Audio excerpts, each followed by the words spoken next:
السلام عليكم ورحمة الله تعالى وبركاته. ميسينا بوارسيتو تناولين هالالو. guyyaa tokko namtichi doktoraa tokko mana yaalaa banuuf mana xiqqaa tokko kireeffate. Eegasii beeksisa akkana jawwulaa mana xiqqaa kireeffate san irratti maxxanse. Nuti dandeettii rabbiitiin dhukkuba hunda diinaara 20 qofaan nama yaalla.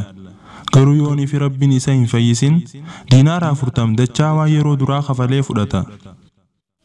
Yeroo kana guyyaa itti aanu namtichi tokko dhufee beeksisa kana guutuu isaa dubbisee baay'ee dinqisiifate. Ergasii yaadu seenee akkana jedhe. Maali namni akkanatti gawwaa? Ani amma ol seeneetiin kijibaa yookiin sobaanna dhukkuba ja'an.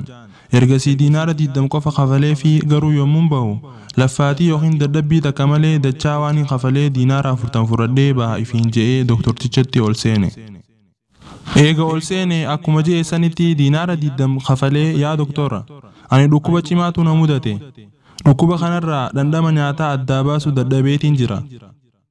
Nyaataan nyaadhu hunda dhandhama isaa osoon hin beekneen xiqquma nyaadha. Akkasiin dhukkuba kanaaf mana yaalaa baay'een deeme garuu qoricha hin arganne jedheen. Doktortichinis eegeerraa dhaggeeffatee booda narsii yookiin gargaartuu isaatiin qoricha lakkoofsa 22 irraa akka maankiyaa takka fiddee dhukkubsataa kanaaf afaaniin neexuuf ajajeen. Intalti narsii tunis akkuma inni ajajeenitti maankiyaa takka fuutee afaaniin neexeef. Yeroo kana dhandhama addaa qorichaa irraa kan ka'e namtichi kun sagalee ol fuudhee iyyee yaa doktora maali qoricha kanatti hadhaa'u jedheen. Yeroo kana doktortichi itti qofalee kan barakaasiif haa ta'u yaa gooftaa kiyya ati fayyitee jirta dhandhamaas addaa baasuu jalqabdee jirta jedheen.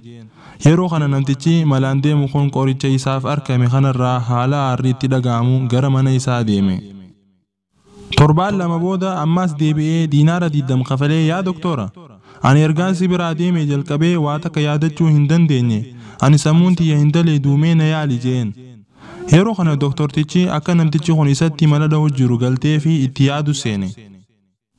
Eegasii seeqaa intala narsiitiin qoricha lakkoofsa 22 sanirraa fidi. Osoo doktortichi haasawaa isaa hin xumurin namtichi rifatee lakki ani qoricha kana hin barbaadu qorichi kun hedduu hadhaawa jedheen. Yeroo kana doktortichi itti qofalee kan barakaasiif haa ta'u yaa gooftaa kiyya ati fayyitee jirta waa'is yaadachuu jalqabdee jirta jedheen. Kana jechuun namni malaan namatti baasa jiru ifumatti mala dhaha. Viidiyoon kun akka isin bohaarsee abdiin qaba. Viidiyoon biraa akka isin dhaqqabuuf chaanaala Zankii Tiyuub subscribe godhuun nu gargaara.